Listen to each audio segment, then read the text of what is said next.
Hello दोस्तों, ये HP pump है जो कि इसको डिसअसेंबली किया गया है। इसमें से एबनॉर्मल साउंड आ रहा था। अभी इसको खोला गया है, देखते हैं इसमें क्या प्रॉब्लम था।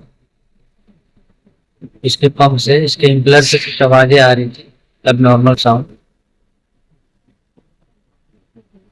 ये देखिए, ये जो ऊपर लगा हुआ है ये इसका गैसकेट है।